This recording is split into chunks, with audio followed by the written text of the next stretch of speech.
Senhor esteja convosco. Proclamação do Evangelho de Jesus Cristo segundo João. Naquele tempo disse Jesus a seus discípulos: Tenho ainda muitas coisas a dizer-vos, mas não sois capazes de as compreender agora. Quando, porém, vier o Espírito da verdade, ele vos conduzirá à plena verdade. Pois ele não falará por si mesmo, mas dirá tudo o que tiver ouvido, e até as coisas futuras vos anunciará. Ele me glorificará, porque receberá do que é meu, e vos anunciará. Tudo o que o Pai possui é meu, por isso disse que o que ele receberá, vos anunciará, é meu. Palavra da salvação. Ave Maria, cheia de graça, o Senhor é convosco. Bendita sois vós entre as mulheres, bendito é o fruto do vosso ventre, Jesus. Santa Maria, Mãe de Deus, rogai por nós pecadores, agora e na hora de nossa morte.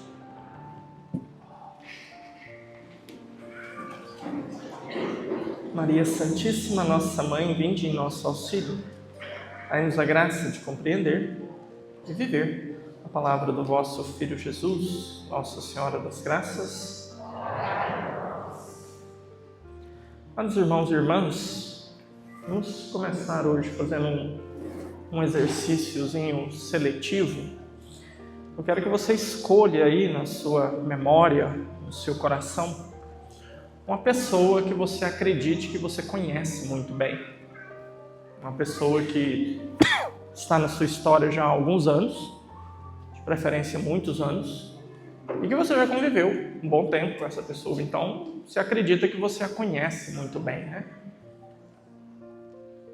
Pode ser um marido, uma esposa, pai, mãe, filho, um amigo. Eu tenho que ser o Fernando, viu, Loiane? Pode ser outro não, viu? Beleza? Então tá bom. Uma vez que você escolheu essa pessoa, agora eu quero que você faça um questionamento um pouco mais profundo. Como que você conheceu essa pessoa? Não é assim como que você encontrou essa pessoa. Quando a gente pergunta, como é que você conheceu fulano? Foi na padaria. Não, você encontrou essa pessoa lá. Agora, como que você o conheceu, a conheceu? Então agora você vai pensar na história, nos anos que você passou ao lado dessa pessoa. Então, o que foi necessário para que você conhecesse essa pessoa? Essa pessoa precisou revelar-se. Ela teve que se dar a conhecer. Se você tivesse encontrado ela na padaria, no shopping ou no pit dog, e ela tivesse ficado lá plantada igual um poste duro, e nunca tivesse falado nada, e nunca tivesse mexido, você poderia ter encontrado essa pessoa, mas não conhecido essa pessoa. Então, como que a pessoa que você hoje acredita que você conhece, ela se revelou para você? De duas formas. E não quer dizer que ela organizou, planejou isso, tá? Não é que a gente, então hoje eu vou revelar para você um grande segredo da minha personalidade. Não. Nós nos revelamos querendo ou não querendo. É claro que algumas coisas a gente pode esconder e a gente decide quando. Mas você revela quem você é 24 horas por dia e 7 dias por semana. Como? Falando e agindo. Então você se revela na medida em que você conversa com essa pessoa, você se dá a conhecer. E também na medida em que você age, por isso que a gente se revela, a gente querendo ou não querendo, a gente planejando ou não planejando. Porque o simples fato de você fazer uma escolha, uma atitude sua perto da outra pessoa, você está se revelando. Então você foi lá e não sei, vocês foram almoçar juntos e ele falou, não, pode achar que eu pago a conta. Pronto, você está se revelando. Você está revelando aí, não sei, uma generosidade ou uma segunda intenção muito maligna, não sei, mas você está revelando alguma coisa. Então, nós conhecemos as pessoas na medida em que elas se revelam para nós. E elas se revelam para nós apenas de duas formas. Elas se revelam falando, conversando, ou elas se revelam agindo, fazendo alguma coisa. Só que aí também você precisa ser honesto, né? Não vamos ficar aqui no mundo da fantasia. E a honestidade nos dá também a certeza de que as pessoas podem se revelar para nós, mas no revelar-se a pessoa também pode nos enganar. Então nós podemos mentir. Não é que nós podemos, é que a gente mente, né? Mas não é que a gente pode, tá? Você entendeu, né? Não é legal, beleza? É errado. Mas nós escolhemos e podemos escolher enganar uma pessoa. Você pode estar ao lado de uma pessoa durante anos, durante décadas, e de repente um belo dia aquela pessoa revela uma atitude e você se assusta. Meu Deus do céu, não acredito que você é capaz disso. Nossa, eu não achei que eu tinha casado com um homem que era assim, com uma mulher que era assim.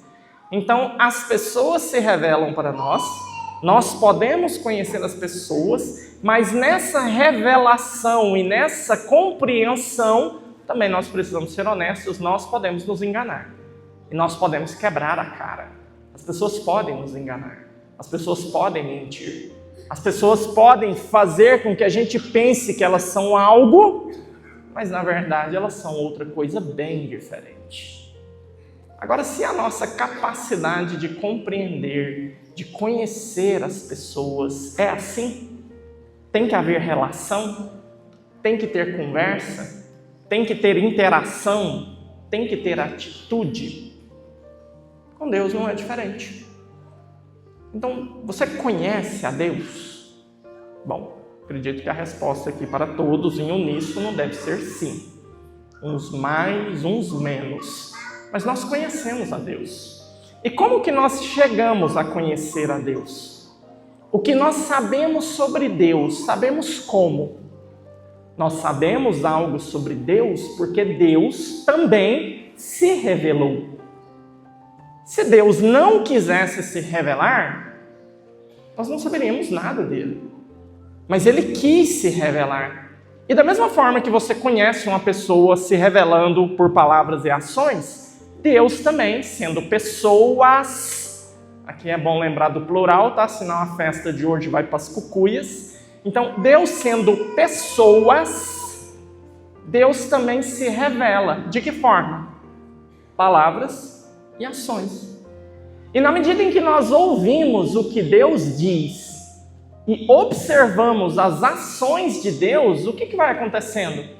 Nós vamos percebendo que Deus está se revelando para nós. Ele está se dando a conhecer e nós vamos então gradativamente compreendendo mais e mais quem é esse Deus, como é esse Deus. E esse Deus se revelando para nós, ele se revelou numa realidade que para nós é novidade, a gente nunca tinha visto isso ainda. Deus se revelou como Trindade. Deus se revelou como um só Deus, existe uma unidade em Deus, não existe uma triplicidade em Deus, Deus não é três, certo? Existe uma unidade, mas uma unidade onde existem três pessoas distintas. Esse nosso Deus que adoramos, esse nosso Deus único que professamos a fé nele, ao se revelar, ele se revelou como Pai, como Filho e como Espírito Santo. Aqui já é bom abrir um parênteses para o católico sair um pouquinho da ignorância bíblica, que na cabeça de muito católico e de cristão também, muito evangélico aí que acha que sabe de Bíblia, não sabe nada, não sabe. Então, mas vamos lá. Cristão ignorante. Então, o cristão às vezes acha que esse negócio de trindade brotou lá no Novo Testamento. Foi no Evangelho que Jesus veio com essa história. Olha, esse pai que você está adorando aí é meu, viu? É meu pai. Eu sou filho dele, nós é um. Pronto. Parafraseei João 14 aqui, né? E depois, mais pra frente, começa essa história de que, eu vou enviar um paráclito, um advogado que vai me substituir aqui. Então, quando você for falar mal de advogado e falar que advogado é tudo ladrão e picareta, você toma cuidado, tá? Porque o Espírito Santo recebeu o nome de advogado. Então, se você generalizar um negócio aí, você complica. Já é blasfêmia, né? Nossa, gente, olha eu defendendo os advogados. Por que será? Não sei. Mas, então, Jesus fala desse advogado, desse paráclito que vai vir e vem um paráclito, é um Espírito Santo. Pronto, agora virou uma confusão. Tem um filho, que é o filho do pai, agora tem um Espírito, é um terceiro. Meu Deus do céu, o que virou, né? Não foi o Evangelho que revelou a Trindade. A Trindade, ela foi sendo revelada ao longo de toda a Sagrada Escritura. Na verdade, o que Jesus fez? ele nos ajudou a olhar para o Antigo Testamento e ver a Trindade ao longo de todo o Antigo Testamento. Pega, por exemplo, aí a primeira leitura que nós ouvimos hoje na missa. Pega aí seu jornalzinho. Qual que é o livro aí da primeira leitura? Qual que é o livro? Provérbios. Antigo ou Novo Testamento? Antigo, padre. Muito bem. Então vamos lá. Olha como é que começa a leitura de hoje.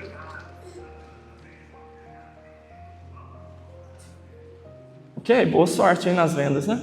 O Senhor me possuiu como primícias de seus caminhos. Quem que está falando aqui? Assim fala a sabedoria de Deus. O Senhor me possuiu como primícias dos seus caminhos, antes de suas obras mais antigas, desde a eternidade fui constituída, desde o princípio, antes da origem da terra. Fui gerada quando não existiam os abismos, quando não haviam mananciais nas águas, antes que fossem estabelecidas as montanhas. Quem que é essa sabedoria aqui? Quem que está conversando aqui?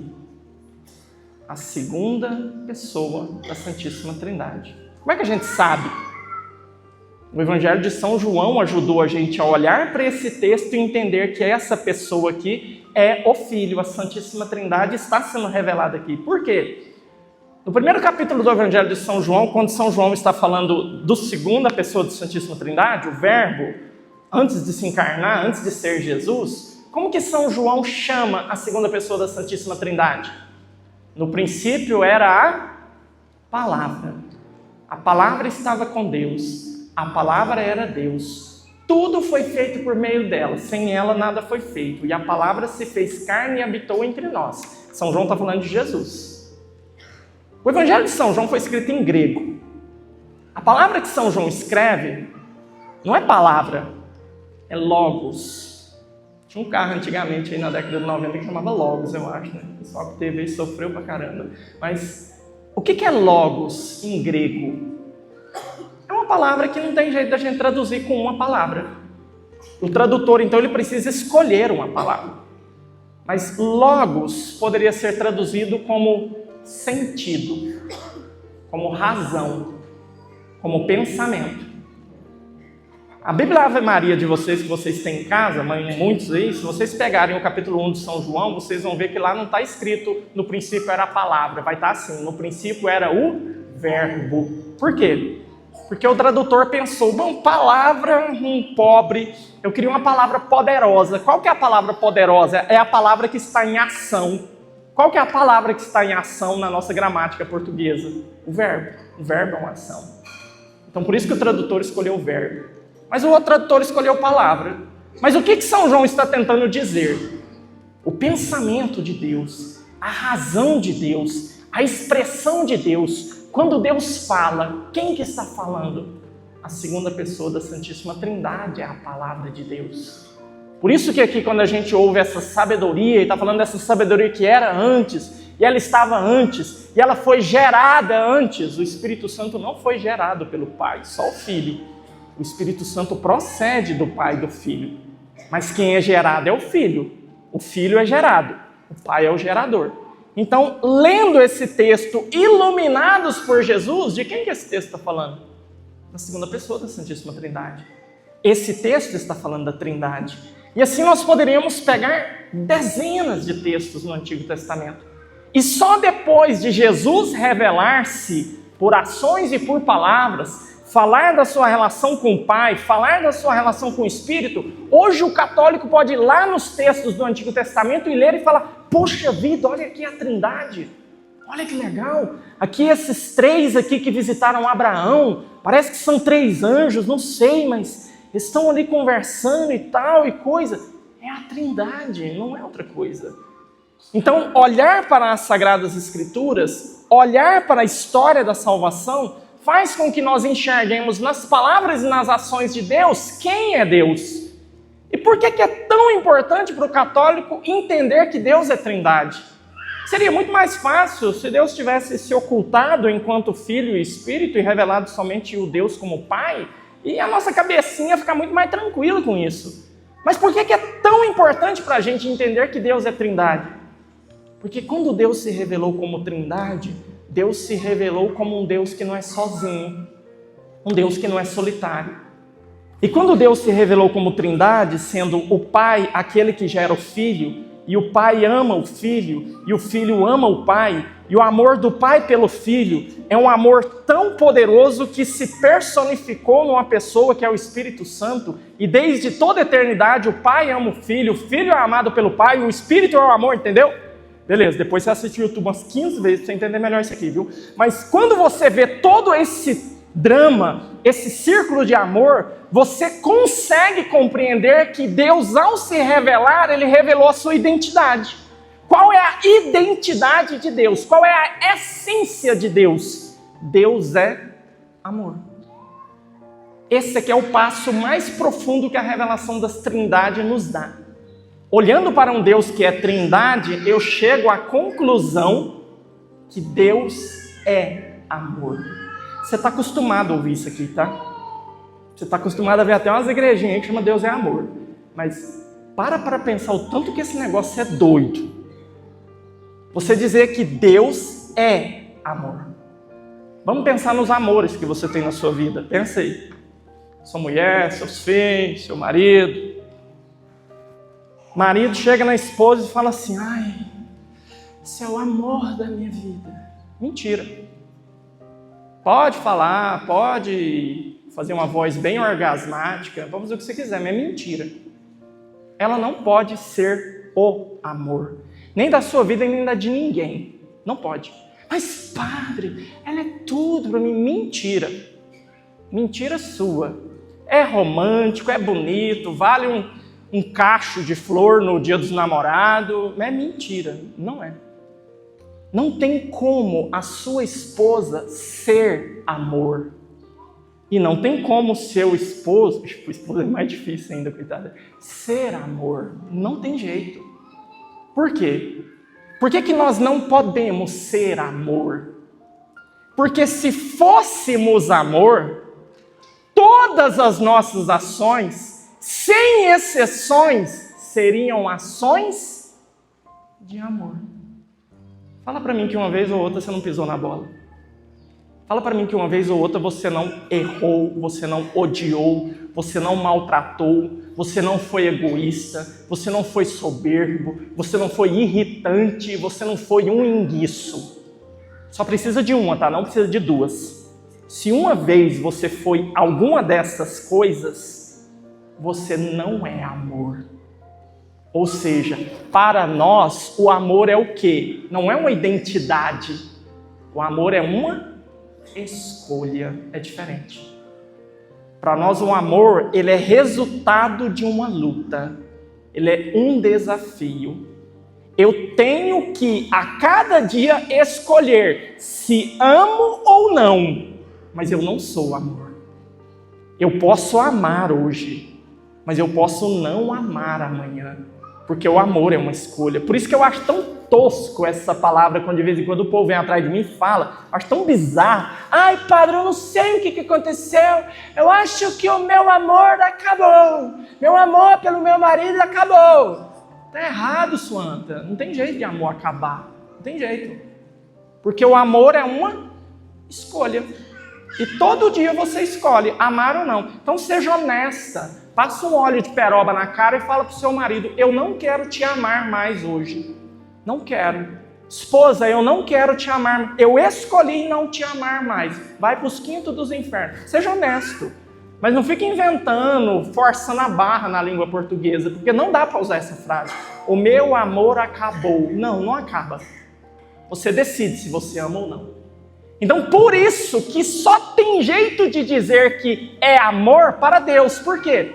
Porque sendo a identidade de Deus amor, então Deus sim, agora aqui sim, todas as ações que Deus fizer serão atos de amor.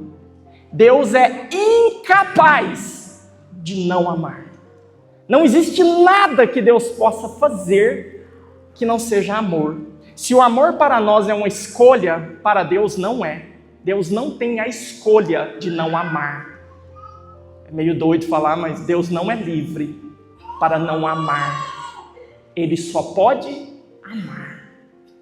Então, qual que é a consequência de entender que a Trindade é isso, que Deus é amor e que Deus só ama?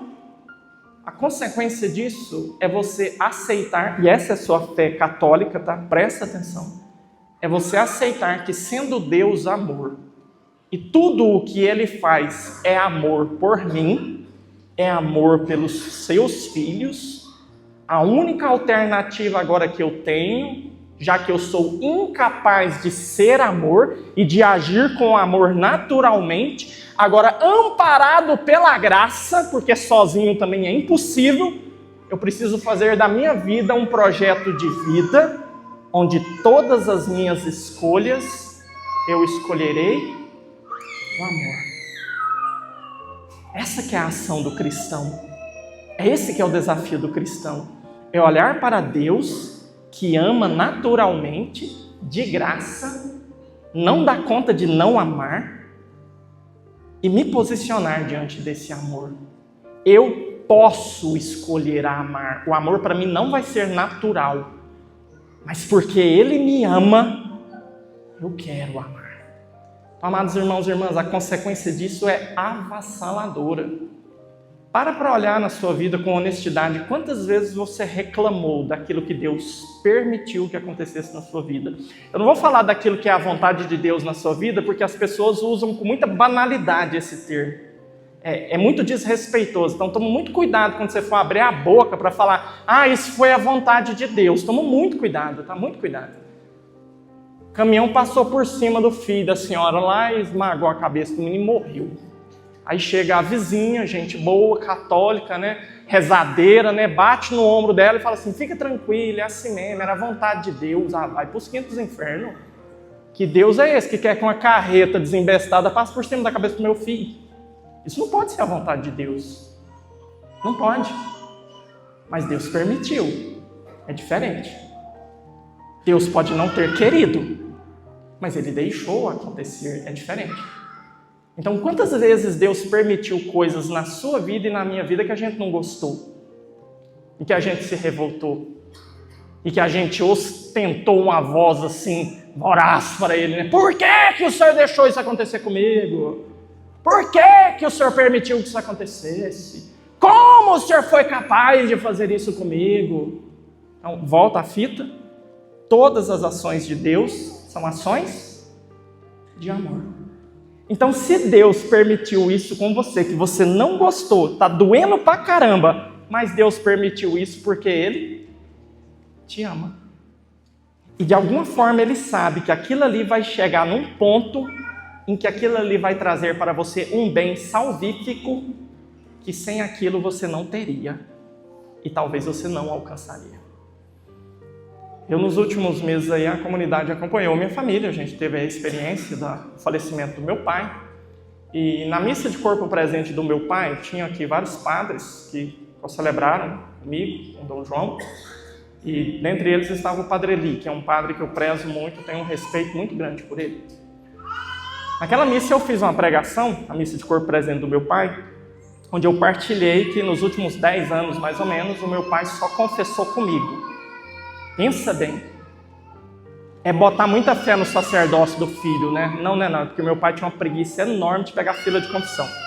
Ele tinha pavor. Então, se ele passasse na catedral, visse lá 10 na fila, ele não entrava nunca, morria sem confessar. E aí tinha aqui o padre, casa, eu ia lá visitar ele na garagem onde ele trabalhava. Eu fazia questão de fazer uma visita um pouco mais programada, sempre no advento e na quaresma. Chegava lá, ele batia no perninho e falava, e aí? Dá uma limpada nos meus pecados aí. Beleza. Aí tá entrando carro, ele falava 2 pecados, parava, ia lá, estacionava o carro, voltava, mais 2 pecados, abstenção, beleza. 10 anos de confissão. Essa confissãozinha frouxa, troncha. Eu achava que meu pai já era santo. Vai torcer, não saiu um pecadinho mais ou menos. Pronto, meu pai adoeceu, ficou ruim, câncer, estava indo para a faca. Havia uma luz no fim do túnel que já brilhava. Estávamos no consultório do médico, eu, meus irmãos, a minha madrasta. E meu pai me puxa assim a batinha e fala, vamos ali que eu tenho que confessar. Mas como assim? Agora que o consultório do médico era menor do que esse presbitério aqui. Então eu falei pro povo ficar gritando do lado de cá e eu do lado de lá com meu pai atrás de um biombo, ele começou a confessar. Foi a confissão da vida dele. Chorou, falou dos pecados que ele nunca tinha confessado. Ali eu vi que às vezes vocês têm mais fé no sacerdócio do que a gente que é padre. Quando que meu pai terminou de confessar e recebeu a absolução das minhas mãos, ele levantou as mãos, mas menino, chorou, igual menino, de felicidade, porque ele disse, agora sim, agora se Deus quiser me chamar, eu estou pronto. Então foi a confissão da vida dele. E eu partilhei isso na missa de corpo presente do meu pai. E depois o padre ali me procurou e falou assim, William, eu fiquei tão tocado por aquela fala que você disse da confissão do seu pai. E sabe o que eu pensei? Eu falei, não. Eu sabia que ia sair alguma coisa muito doida da cabeça dele. O padre dele é místico, ele é um negócio meio diferentão. Ele falou assim, você já parou para pensar que pode ser que Deus te quis padre só para confessar o seu pai e mandar ele para o céu? Eu falei, não. Então posso morrer, né? Cumpri minha missão, posso morrer. Mas depois eu fiquei pensando, né? Quanto sofrimento eu vivi com a doença do meu pai, as noites sem dormir no hospital, a angústia e o sofrimento dele. Por que Deus permitiu tudo isso? Por que Deus deixou? Meu pai não podia ter curado, Deus não podia ter curado meu pai do câncer com um estalar de dedos? Poderia. Mas Deus permitiu tudo aquilo. E daquilo ali, o que ele tirou? A melhor confissão da vida do meu pai.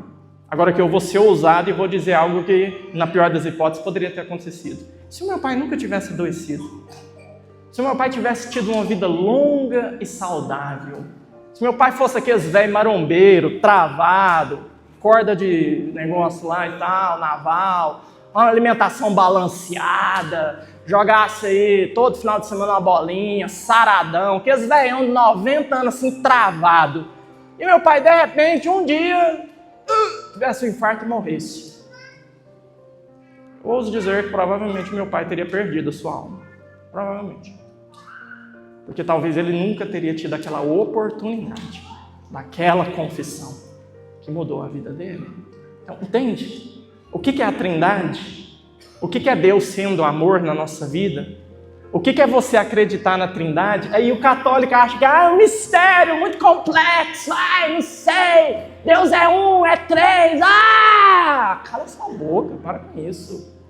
Não é isso o drama. Não é aqui o frigir dos ovos. O frigir dos ovos é que ele sendo Trindade, ele se revelou como amor. E sendo amor, ou você agora aprende a começar a fazer escolhas, onde a sua escolha é amor, ou me desculpa, mas você não acredita na Trindade.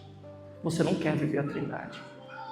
Por isso hoje, neste domingo, né, então sai aí desse ostracismo, né, esse fechamento de que você acha que esse é um mistério inacessível, e começa a olhar para ele com um pouquinho mais de carinho, com um pouquinho mais de generosidade. E começa a aceitar a verdade, que Deus só pode nos amar. E que ou nós começamos a escolher também amar como resposta, ou não adianta nada entrar num carro de boi, puxar de Damolândia, de Petrolina, de Jesus, de qualquer buraco aí para a Trindade lá do Divino Padre Eterno, fazer romaria e subir escada de joelho. Não vai fazer diferença nenhuma na sua vida. A diferença é você realmente entender que Ele é assim. E agora eu preciso escolher ser assim. Não faz diferença falar que a gente acredita que Deus é trino. Louvado seja o nosso Senhor Jesus Cristo.